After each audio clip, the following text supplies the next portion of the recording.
Nancy, hija de la Iglesia Visión Cristiana en Ajalpan y Sinacatepec. Y el día de hoy les voy a compartir, me alegra mucho estar en este lugar y poder compartir el mensaje. Y el día de hoy voy a compartir un mensaje que se llama El Hijo Fiel. Y creo que antes de comenzar, quiero que nos preguntemos o nos hagamos una pregunta acerca de una parábola que muchas veces hemos escuchado, muchas veces se han hecho mensajes acerca de esta parábola y siempre se habla acerca del hijo pródigo, siempre creo que hablamos cuando vamos a evangelizar, hablamos del hijo pródigo y bueno, hacemos como un llamado a aquellos que se han ido de la casa, a aquellos perdidos. Sin embargo, yo me preguntaba, ¿qué pasa con el hijo fiel? ¿Qué pasa con aquel que se quedó en la casa? Y porque nunca se habla de él. Y bueno, la parábola se encuentra en Lucas 15, del 11 al 20, en donde creo que muchos conocemos esta historia, es de un padre. Jesús está narrando varias parábolas y entre ellas narra la parábola del hijo pródigo. Y comienza con un padre que tiene dos hijos. Y la Biblia dice que el menor le pide su herencia al padre y entonces el padre toma sus bienes, los divide y le da su parte al hijo menor. El hijo menor se va con su herencia, se va a una provincia, gasta todo su dinero, vive una vida desenfrenada y bueno, el dinero se acaba, la provincia pasa a una hambruna y entonces el hijo se ve desesperado. Aquel hijo menor se ve desesperado y dice, bueno, ¿qué voy a hacer? ¿Qué está pasando?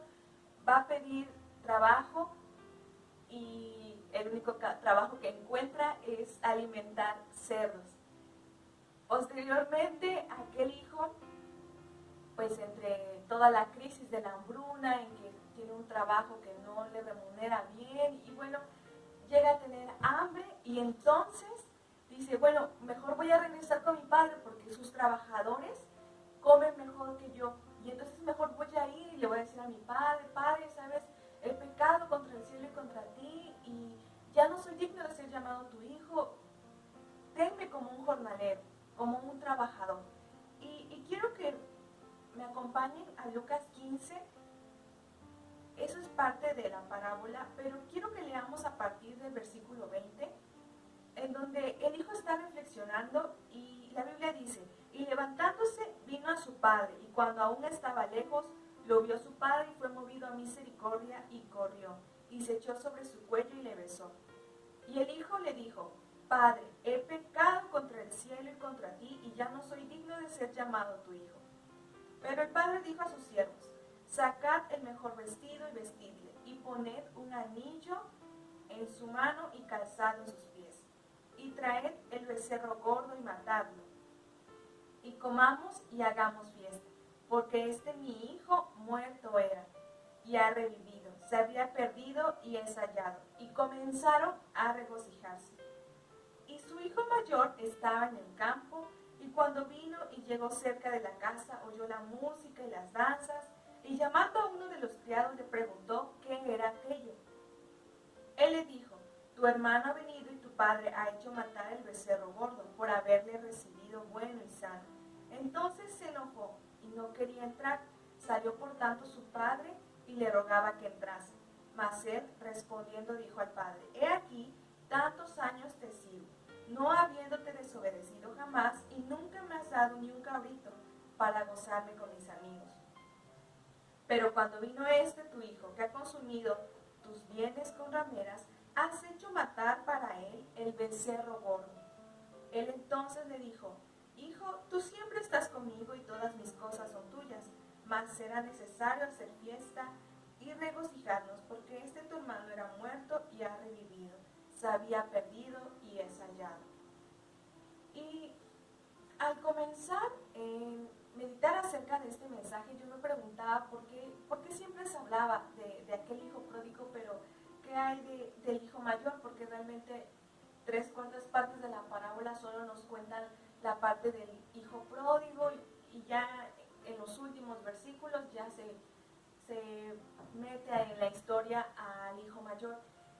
Y yo meditaba acerca de esto porque la mayoría de las veces creo que siempre hablamos de los hijos pródigos, la mayoría de las veces aquellos testimonios que hablan de aquel o aquella persona que vino de un pasado un tanto fuerte, grave, son los que más decimos, wow, no, qué maravilla lo que Dios hizo en sus vidas, y entonces nos alegramos y nos gozamos. Pero muy pocas veces nos volteamos a ver a aquellas personas que desde el momento que tomaron la decisión de seguir a Cristo han permanecido por la gracia de Dios firme en el camino hasta el día de hoy. Y entonces yo meditaba acerca de aquellas personas fieles que se quedaban en la casa del Padre, que estaban allí. Y yo decía, ¿qué hay acerca de ese hijo mayor que se quedó con el Padre? Donde solamente se mete casi al final de la historia de esta parábola. Y entonces, el día de hoy yo quiero que meditemos acerca de qué podemos aprender de aquel hijo mayor, qué hay de aquellas personas que se quedan en la casa del Padre. Algo muy importante es que el ser fiel, el mantenerse en fidelidad no es algo fácil. El mantenerse en el camino de Dios, luchando, significa que la fidelidad también lleva a que la persona fiel esté con dominio propio, manteniéndose, rehusándose a muchas cosas, todo el tiempo negándose a sí mismo. Y en mantenerse también en la dificultad o cuando vienen las cosas difíciles, cuando quizá todo no esté a nuestro favor, una persona fiel es aquella que se está manteniendo. Y considero que también es importante que veamos a las personas fieles, porque también ellos tienen sus luchas, también estas personas están batallando, y aún así yo admiro que sigan en el caminar. Sin embargo, cuando yo meditaba acerca del hijo mayor, y a partir del versículo 25 en donde aparece el hijo mayor, yo intentaba como ver más allá, mientras yo me hacía esta pregunta de ¿por qué? ¿Qué hay con aquellas personas que se quedan en la casa? ¿Por qué no se habla del hijo mayor? Bueno, yo meditaba cada versículo y entonces yo reflexionaba qué está pasando con aquel hijo mayor. Y entonces yo fui leyendo versículo por versículo y meditando acerca de lo que Dios quería enseñarnos a través de esta parábola. Bien pudo Jesús haber omitido al hijo mayor y simplemente contar la historia de aquel hijo pródigo que va, regresa a la casa, es recibido por el Padre y se le hace una fiesta y hasta ahí. Sin embargo, Jesús agrega al hijo mayor y creo que es importante dentro de esta parábola. A partir del versículo 25 nos dice que y su hijo mayor estaba en el campo. Eso dice la Biblia en el versículo 25. Entonces, mientras yo meditaba acerca de esto y veía que, bueno, más bien leía que aquel hijo mayor venía del campo y entonces llega a la casa y pues no sabe qué está pasando. Yo me imagino que si él venía del campo, venía de trabajar, venía de arar la tierra, de recoger la cosecha o de sembrar. Él venía del trabajo, venía del campo. Y yo me imagino a un hijo trabajador, un hijo que estaba al pendiente de los negocios del padre. Si se había quedado en la casa del padre, entonces conocía la casa, conocía a los criados, las funciones de la casa y bueno, cómo era todo el manejo de la casa, del ganado, del campo. Y entonces el primer rasgo que yo encuentro en este hijo es un hijo trabajador, un hijo que conoce lo que hay allí. Sin embargo, cuando vemos en el versículo 26 que él ve todo lo que está pasando, la Biblia dice que escucha la música, ve las danzas, y entonces le pregunta a uno de los criados, ¿qué está pasando? Y el criado le contesta que porque había venido su hermano y entonces el padre lo había recibido. Y en el versículo 26 yo entiendo que este hijo que venía del campo estaba tan absorto en el trabajo, estaba tan concentrado, estaba allí como que vamos a hacer esto, el otro, lo que sigue, y en ningún momento se enteró de qué estaba pasando en la casa, en ningún momento vio los preparativos, en ningún momento vio cómo estaban llegando los músicos, aquellos que llevaban las danzas, no vio cuando fueron por el becerro gordo y lo mataron, porque todos esos procesos son tardados. Sin embargo, él jamás notó eso. Tuvo que llegar a su casa y darse cuenta de todo el movimiento que había. Entonces, él estaba tan ocupado trabajando que nunca se dio cuenta. Y posteriormente, cuando el criado le contesta, ¿sabes? Bueno, ya llegó tu hermano, tu padre mandó a matar al becerro gordo por haberle recibido bueno y sano. El versículo 28 nos dice, entonces se enojó y no quería entrar. Y a partir de el versículo 28 al versículo 30, noté ciertos puntos importantes. Aquel hijo viene de trabajar, quizá venía cansado, venía muy concentrado, ve todo el movimiento, pregunta qué está pasando, se le dice el por qué, y entonces cuando le dicen, ¿sabes qué? Es que tu hermano regresó y le están haciendo una fiesta, entonces él se enoja. Y algo muy importante es que cuando dice que él se enoja, el padre, la Biblia nos dice que sale a rogarle que entre. Entonces lo primero que él le dice al padre es, he aquí, tantos años te sirvo no habiéndote desobedecido jamás y nunca me has dado ni un cabrito para gozarme con mis amigos. Yo entiendo que este hijo, tal como él lo decía, estaba sirviendo al padre, estaba trabajando. Entonces le dice, yo he estado trabajando, yo no te he desobedecido, o sea que era un hijo obediente. Y más adelante le dice, pero vino este tu hijo que pues ha consumido tus bienes con rameras y le has hecho matar a un becerro gordo, o sea, como diciéndole, ha venido este hijo que ha desperdiciado tu dinero, lo ha malgastado, ha avergonzado tu nombre y entonces le haces la fiesta, ¿cómo es eso? Y muchas veces esto me llegaba a pasar, a veces fue algo que Dios me hablaba. Nos encontramos en situaciones donde decimos, Señor, ¿por qué estás bendiciendo a tal persona? Pero mira su vida, mira su caminar. Y yo que me encuentro aquí, y a veces nos encontramos en situaciones así donde en vez de haber dado otra respuesta, damos queja o damos un reclamo a Dios. Y de esta forma estaba respondiendo a aquel hijo mayor. Y entonces el padre le dice, hijo, tú siempre estás conmigo y todas mis cosas son tuyas.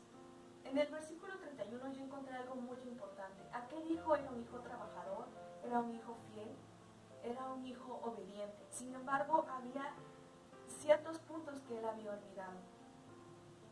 Aquel hijo se enoja y entonces yo noto que no hay gozo en su vida. E incluso le dice, nunca me permitiste gozarme con mis amigos, con un cabrito. Y cuando el padre le responde, hijo, tú estás conmigo, todas mis cosas son tuyas, mas era necesario hacer fiesta y regocijarnos, porque este tu hermano era muerto y ha revivido, se ha perdido y es hallado. Vemos que había algo faltante en el hijo. Aquel hijo estaba con el padre, todo lo del padre le pertenecía a él, sin embargo había olvidado regocijarse, había olvidado aquello que le importaba al padre.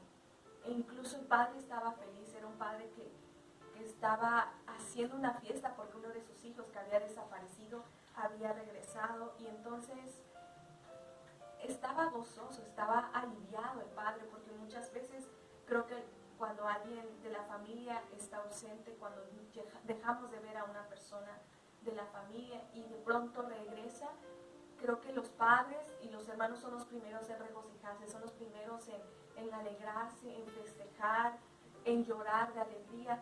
Sin embargo, vemos que este hermano no se encontraba feliz con el regreso del menor, como que se enojó, dijo, no, ¿por qué? ¿Cómo? Y luego le hacen fiesta, fue, hizo, deshizo y le hacen fiesta. Y entonces entendemos que realmente él no conocía al padre, no sabía que eso le alegraba a su padre, no sabía que quizá en momentos anteriores el padre se encontraba entristecido porque aquel hijo menor se encontraba sin saber en dónde, se encontraba quizá en situaciones precarias y entonces el padre se preguntaba dónde está mi hijo, qué le está pasando, cómo le está yendo. Y aquel hijo mayor, pues completamente indiferente y al contrario se enoja con el regreso de su hermano menor. Y a partir de la respuesta del padre yo quiero exponer 5 puntos en donde yo encontraba aquello que le había faltado a aquel hijo mayor, porque está bien ser fiel, sin embargo, muchas veces estamos siendo fieles, estamos habitando en la casa del Padre, Sin embargo, hay ciertas cosas que llegamos a ignorar, ciertas cosas que olvidamos. Y una de ellas es la permanencia. En Lucas 2:48, quiero que me acompañen. En esta parte de Lucas es cuando se narra parte de la niñez de Jesús. Y el título dice, el niño Jesús en el templo. Aquí Jesús es un niño, la Biblia nos dice que tenía 12 años, y cuando subieron a Jerusalén, José, María y Jesús, a hacer conforme a la costumbre de una de las fiestas judías, ellos iban a Jerusalén. Y entonces, al término de toda la fiesta, ellos ya van de regreso a su casa, y entonces José y María en el camino se dan cuenta de que no está Jesús con ellos, así que regresan y encuentran a Jesús en el templo, y bueno, él está ahí con los fariseos. Y entonces en el versículo 48 la Biblia nos dice, cuando le vieron se sorprendieron y le dijo su madre, hijo, ¿por qué nos has hecho así? He aquí tu padre y yo te hemos buscado con angustia. Entonces él les dijo, ¿por qué me buscabais? ¿No sabíais que en los negocios de mi padre me es necesario estar? Y cuando yo meditaba acerca de este mensaje y de que yo encontraba un punto importante, aquel hijo estaba con el padre, estaba siendo fiel, trabajador, obediente, sin embargo, no se alegraba con el padre. Y entonces yo notaba algo importante. En esta parte de Lucas vemos cómo Jesús contesta que era necesario que él estuviese en los negocios del Padre. Y mientras meditaba acerca de este punto, que yo le titulé permanencia, recordaba aquel libro en donde se nos habla de muchos versículos de los evangelios, pero nos dan aquellos significados hebreos o del arameo, del idioma original de la Biblia en que fue escrito en ese momento. Y entonces hay como un estudio más profundo acerca de eso. Y en el versículo 49, cuando Jesús contesta, es una respuesta que no es afirmativa, que él no contesta, bueno, es que porque estaba haciendo esto, porque estaba haciendo el otro. Al contrario, él contesta con una pregunta. ¿No sabíais que en los negocios de mi padre me es necesario estar? Y de acuerdo a las traducciones, realmente no hay ninguna traducción que literalmente traduzca la palabra original como negocios en esta versión de Reina Valera, o en la NBI que dice en la casa de mi padre. Y entonces realmente una traducción más precisa de este versículo, que sería la respuesta de Jesús, sería, ¿no sabía que tenía que estar cerca de mi padre? Lo que Jesús intentaba decir era esa cercanía con el Padre, porque Jesús siempre lo dijo en todos los evangelios, que Él y el Padre eran uno, que lo que Él veía hacer al Padre, Él lo hacía. Entonces les decía a sus discípulos, ustedes ya han conocido al Padre porque me han conocido a mí. Él hablaba siempre de esta cercanía, de esta conexión en donde los pensamientos del Padre eran los pensamientos de Jesús. Y la voluntad del Padre era aquella sobre la cual Jesús caminaba. Y entonces era tanta la cercanía que él sabía qué es lo que le alegraba o le agradaba al Padre. Y algo muy importante que yo encuentro es que aquel hijo mayor estaba con el Padre, o más bien estaba en la casa del Padre, pero no con el Padre.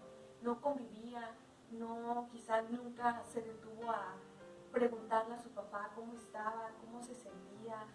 No se detuvo quizás de pausar un poco su trabajo y decir, bueno, hoy voy a conversar con mi padre, voy a comer, no sé, nos vamos a comer un cabrito asado, o vamos a hacer algo juntos. Aquel hijo estaba tan desconectado de la casa que no sabía todo lo que estaba pasando, todo lo que el padre estaba haciendo con los preparativos, cómo llegaba todo. Y entonces el hijo sí estaba en la casa, pero no estaba con el padre. Y algo muy importante es que muchas veces estamos en el ministerio, estamos quizá en la iglesia, estamos en el trabajo, en nuestras metas, en nuestros estudios. Muchas veces estamos quizá en todos lados, menos con el Padre. Y a veces es decimos, bueno, somos hijos fieles, que estamos allí, que no faltamos a las reuniones, que no faltamos quizá a las oraciones. Sin embargo, muchas veces estamos en todos lados menos con el Padre. Y creo que algo muy importante que Jesús nos enseña en Lucas 2:49 es que era importante estar con el Padre. Y también otro ejemplo dentro de la Biblia es aquella mujer, Marta, afanada y turbada, que estaba con los quehaceres. Sin embargo, su hermana se sentó a escuchar a Jesús y Jesús dijo, has escogido la mejor parte. Y algo muy importante es que cuando nosotros estamos alejados del Padre, o más bien no estamos con el Padre, entonces desconocemos su corazón, desconocemos lo que le agrada, lo que le alegra. Y el siguiente punto es el corazón del Padre. ¿Qué le importaba al Padre? ¿Qué alegraba su corazón? En ese momento el Padre estaba tan feliz que estaba gozando la fiesta, que había estado gozando el regreso de su Hijo. Y en Lucas 4:18 la Biblia nos dice, el Espíritu del Señor está sobre mí por cuanto me ha ungido para dar buenas nuevas a los pobres. Me ha enviado a sanar a los quebrantados de corazón, a pregonar libertad a los cautivos y vista a los ciegos, a poner en libertad a los oprimidos, a predicar el año agradable del Señor. Creo que, tal como Jesús lo decía, que Él era uno con el Padre, para conocer a Dios podemos verlo en los evangelios. Más bien en toda la Biblia es cristocéntrica, entonces siempre va a llevar la esencia de Jesús, siempre la Biblia, cualquier versículo nos va a direccionar hacia Jesús. Incluso en el Antiguo Testamento muchas profecías siempre van a direccionar hacia Jesús, hacia la venida de Jesús. Y algo muy importante en este versículo que yo veo, muchas veces lo usamos para sentir más fuerza, para que cuando vayamos a enfrentar alguna circunstancia siempre decimos el Espíritu del Señor está sobre mí. Sin embargo, creo que algo más de motivación que quería dar Jesús, lo que quería era mostrar su corazón, decir, yo vine a dar las buenas nuevas, yo vine a sanar a los quebrantados de corazón, a dar vista a los ciegos, a dar libertad a los cautivos, porque ese era el corazón de Jesús. Siempre a donde iba Jesús había vidas transformadas, ninguna persona salía igual, y Jesús podía convivir con los publicanos, con los pecadores, e incluso se le llamaba amigo de ellos, pero Jesús estaba allí porque Él transformaba sus vidas. Vemos que también uno de sus discípulos, Mateo, tuvo una vida transformada. Jesús siempre iba por aquellas personas necesitadas. Y en Lucas 5:31, Jesús nos dice algo muy importante. Respondiendo Jesús les dijo, los que están sanos no tienen necesidad de médicos, sino los enfermos. No he venido a llamar a justos, sino a pecadores al arrepentimiento. Y nuevamente está el corazón de Jesús por los perdidos y por los pecadores y por aquellos que necesitan de sanidad, de perdón, de restauración. Ese es el corazón de Jesús. Jesús siempre llevaba la luz a la oscuridad, siempre llevaba esperanza, siempre llevaba el reino de Dios. Cuando Él decía el reino de Dios está aquí, bueno, Él realmente lo mostraba con su propia vida, con su caminar. Y en el caso de Jesús, Él perdonaba pecados. En nuestro caso podría ser perdonar ofensas. Porque muchas veces decimos, bueno, ya perdonamos, ya dejamos pasar cierta ofensa. Sin embargo, hay veces en donde todavía tenemos algo guardado en el corazón que creímos que ya lo hicimos a un lado, pero no perdonamos del todo. Y realmente el corazón de Jesús estaba en las personas. Las personas siempre le han importado a Jesús. Por eso Juan 3:16 nos dice, porque de tal manera amó Dios al mundo, porque ahí está también el corazón de Dios. El amor por las personas, por el mundo, por los perdidos. Y el hijo mayor había olvidado esto, porque Él nos alegró con el regreso de su hermano. Muchas veces quizá hemos estado olvidando aquel corazón de alegrarnos por los perdidos, aquel corazón de interesarnos por las personas que no conocen a Dios y que realmente lo necesitan. Y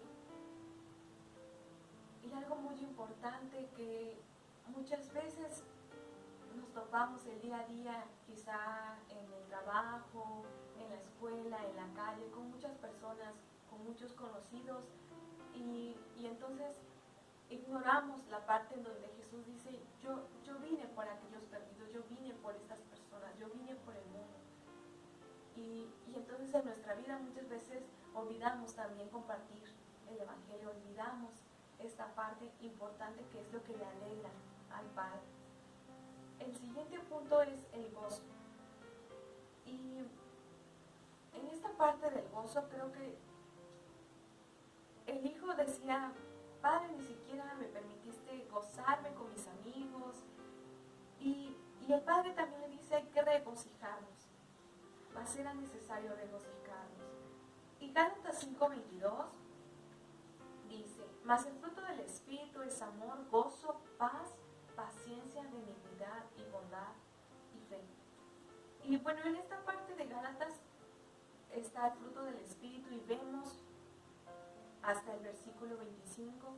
Sin embargo, quiero hablar del gozo. Primera de Tesalonicenses 5:16 dice, estad siempre gozosos. Y a Dios le importaba el gozo, a Dios le importa el gozo. En Romanos 14:17 nos dice, porque el reino de Dios no es comida ni bebida, sino justicia, paz y gozo en el Espíritu Santo. Y respecto a este versículo de Romanos, Jesús siempre lo dijo que el reino de los cielos había llegado, que el reino de Dios había llegado, siempre lo anunció. El reino de Dios ya está aquí, siempre lo anunció. Y muchas veces quizá lo leímos, pero nunca nos detuvimos a meditar acerca del reino de Dios. Y más adelante cuando está la carta a los romanos donde nos dice el apóstol Pablo que el reino de Dios no se trata de comida ni bebida, sino de justicia, paz y gozo en el Espíritu Santo. Quiero como explicar este punto. Muchas veces por las situaciones, por toda la información que hemos recibido en nuestras vidas, a veces creemos que el gozo siempre depende de las circunstancias o de si está la estabilidad económica o si tenemos todos los bienes materiales que queramos y todo esto a veces nos lleva más a estresarnos, más a frustrarnos que llevarnos al gozo. Y algo muy importante es que dentro de nuestra vida muchas veces nos enfocamos más en aquello que es temporal en lugar de tener una visión hacia lo eterno. Y quizá porque nos permitimos como llenarnos de toda la mente del mundo, de todo el ambiente, y entonces nos concentramos en las cosas como debo trabajar, debo hacer esto, debo hacer el otro, y debo ver por esto, por el otro, por mi trabajo, por mis estudios. Y muchas veces me encontré en esta situación en donde yo me frustraba con mis estudios. Yo decía, es que si no me sale bien esto, entonces no voy a poder llegar a hacer esto, y tengo que alcanzar ciertos títulos, y tengo que hacer esto y aquello. Y entonces yo me afanaba y me estresaba y decía, pero es que, ¿por qué siento que como que quiero alcanzar mis sueños, sin embargo, en lugar de alegrarme, me estreso más porque me afano tanto por eso? Y quizá no solamente en esto, también a veces en el ministerio, estamos en el ministerio como en automático, haciendo, bueno, voy a ir aquí, voy a hacer esto, voy a hacer el otro, y bueno, lo que sea en cualquier ministerio en el que nos encontremos, y a veces estamos en automático allí, como que las acciones que debemos hacer, pero realmente no lo estamos gozando, realmente no hay gozo en nuestro corazón, no está ese primer amor como cuando iniciamos en un ministerio o como cuando iniciamos nuestro caminar con Jesús. Olvidamos o hacemos a un lado el gozo por todos los afanes de la vida. Sin embargo, Romanos nos recuerda que el reino de Dios no se trata de comer o de beber, no se trata de las cosas materiales, sino se trata de tener justicia, paz y gozo en el Espíritu Santo, de vivir con esto, de estar allí. Y algo que yo me preguntaba, y bueno, ¿dónde encuentro el gozo? Yo me esfuerzo a gozarme, a estar feliz, o cómo le hago para decir, bueno, saco una sonrisa y entonces ahí está el gozo. Pero el Salmo 16:11 nos dice, me mostrarás la senda de la vida, en tu presencia hay plenitud de gozo, delicias a tu diestra para siempre. parte, en tu presencia hay plenitud de gozo. Es que en la presencia del Padre encontramos la plenitud del gozo.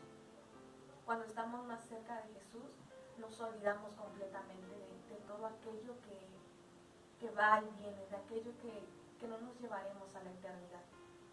Y realmente lo creo, cuando estamos más cerca, yo he pasado por temporadas donde he estado más cerca de la presencia de Dios, donde me he enfocado más en aquello que alegra el corazón de Dios.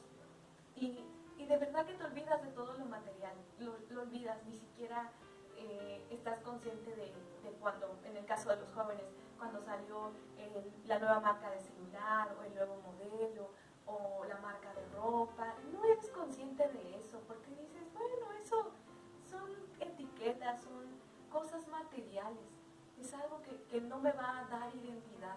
Sin embargo, cuando estamos en la presencia de Dios, nos enfocamos en servir, en ir por los demás. Y de verdad, la cercanía con Dios siempre nos va a hacer más sensibles a la necesidad que hay a nuestro alrededor. Siempre no va a ser el yo, todo yo, sino va a ser qué puedo dar, en qué puedo servir. Porque ese es el corazón del Padre. Y cuando pasamos más tiempo con una persona, ciertos rasgos de la persona los vamos adquiriendo, ciertos gustos, vamos disfrutando su compañía. Y eso mismo pasa con el Padre.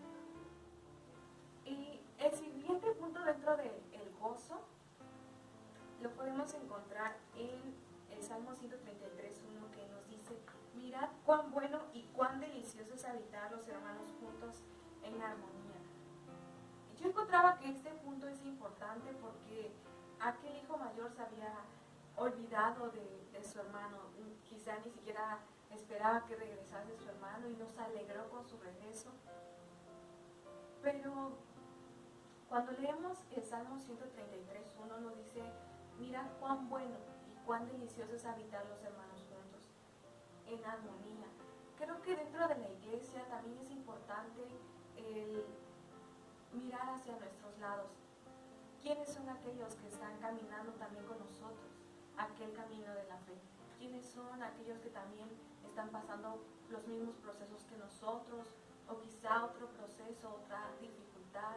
Y entonces también creo que es bueno el gozarnos todos juntos y también el preocuparnos por las demás personas, porque también eso es la esencia del corazón del Padre, las personas, el cómo podemos bendecir, cómo podemos ver por el otro hermano, por las demás personas. Y también Jesús nos decía que era bueno que hiciésemos siempre bien a todos, y agregaba algo más, pero más importante, o más bien mucho mejor, que le hagas bien a tu hermano en la fe, porque es bueno el apoyarnos, porque somos una familia en Cristo, somos hermanos en Cristo, y es bueno el apoyarnos, es bueno el preguntarnos cómo nos encontramos y no ignorar o no desconocer cómo se encuentra el otro, en qué situación está pasando, o más bien si le está yendo bien en algún negocio, en algún trabajo, y entonces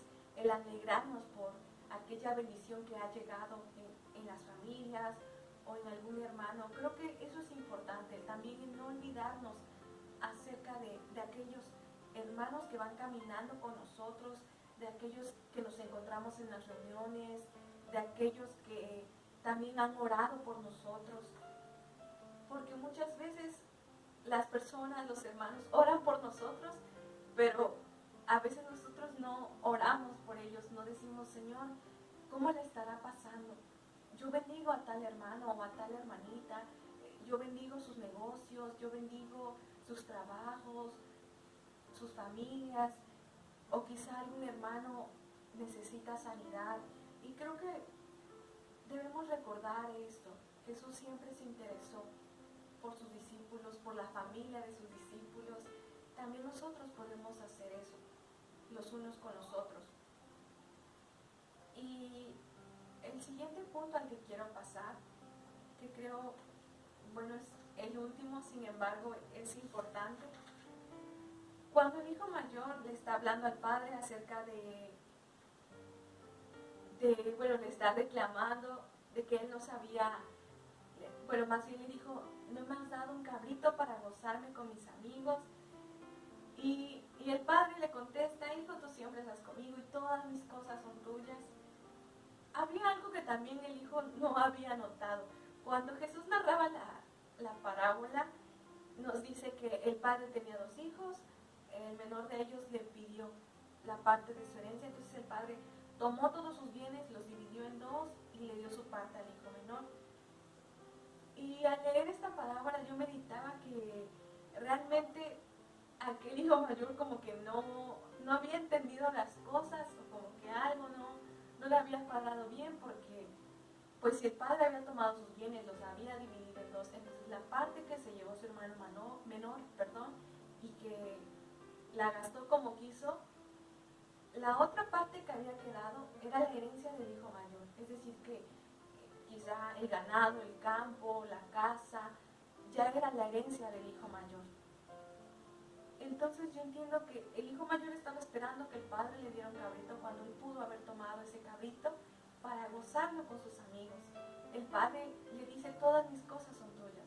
No, el padre en ningún momento le dijo, oye, pues no, es que era mío, ¿cómo te lo iba a dar? Sino, es que ya era tuyo, aquello era tuyo. Y creo que muchas veces como hijos de Dios olvidamos esta parte, estamos esperando que sea Dios quien nos dé una promesa cuando Dios ya puso delante de nosotros las promesas. Romanos 8:17 nos dice, y si hijos, también herederos, herederos de Dios y coherederos con Cristo, si es que padecemos juntamente con Él, para que juntamente con Él seamos glorificados. El inicio de este versículo nos dice, y si hijos. Algo muy importante es que a Dios le importan los hijos, que Dios nos llama hijos. Y después dice también herederos, herederos de Dios y coherederos con Cristo.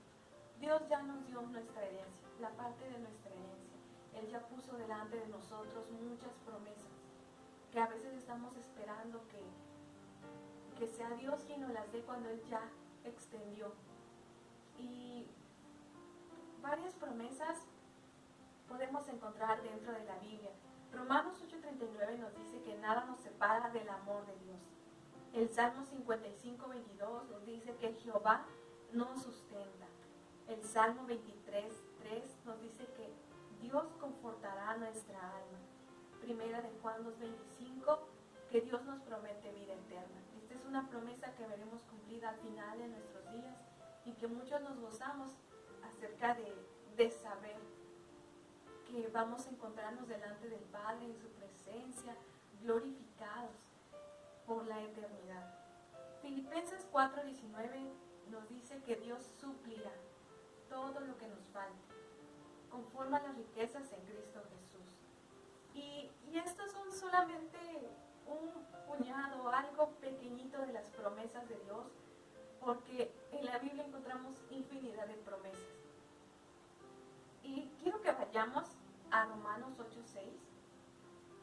En Romanos 8:6 la Biblia nos dice, pero ahora tanto mejor ministerio es el suyo, cuanto es mediador de un mejor pacto establecido sobre mejores promesas.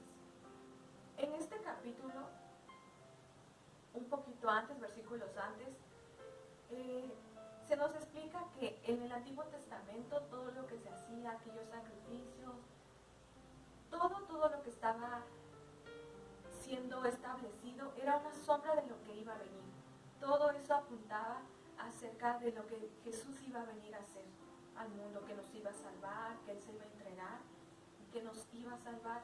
Y sobre todo, aquí nos dice el versículo que es un mejor mediador, porque Jesús, al venir a entregarse, fue un mejor mediador al acercarnos más al Padre. La Biblia dice que podemos acercarnos confiadamente al trono, podemos tener una mayor cercanía. Antes, el pueblo tenía que esperar a que el sacerdote hablase con Dios, a que el sacerdote ofreciese sacrificio, y entonces siempre era, o también antes el profeta era quien tenía comunión con Dios, Dios le decía el mensaje para el pueblo, y entonces siempre había un tercero que comunicaba del pueblo a Dios y de Dios al pueblo, siempre. Y entonces la relación era un tanto alejada. Y algo que nos dice este versículo, que es el suyo cuando es mediador de un mejor pacto. Nos tocó el mejor pacto en donde por el sacrificio de Jesús se nos permitió el acercarnos al Padre, en donde cada uno personalmente puede hablar con el Padre, puede tener mayor cercanía. Y al final del versículo nos dice, establecido sobre mejores promesas. Hay mejores promesas en este pacto, nos tocó el mejor pacto, en donde tenemos cercanía y también una promesa es que Dios dijo que siempre iba a estar con nosotros, aun cuando pasamos por dificultades y lo primero que nos viene en una dificultad es de, ¿estamos solos? Bueno, la promesa es que Dios está con nosotros, aunque nosotros nos creamos solos o creamos que no estamos, o las circunstancias como que nos digan, estás solo, nadie te va a ayudar. Bueno, la promesa es que Dios está con nosotros. Y finalmente, 2 de Corintios 1:20 nos dice, pues todas las promesas de Dios se cumplen en Cristo con un resonante sí y por medio de Cristo nuestro amén, que significa sí se eleva a Dios para su gloria. Este versículo es en otra versión, la Reina Valera nos dice que todas las promesas de Dios son en el sí y en el amén. Es decir que, tal como nos dice este versículo, todas las promesas se cumplen en Cristo Jesús. Y se están cumpliendo en nuestras vidas y se van a cumplir en nuestras vidas, en nuestras familias.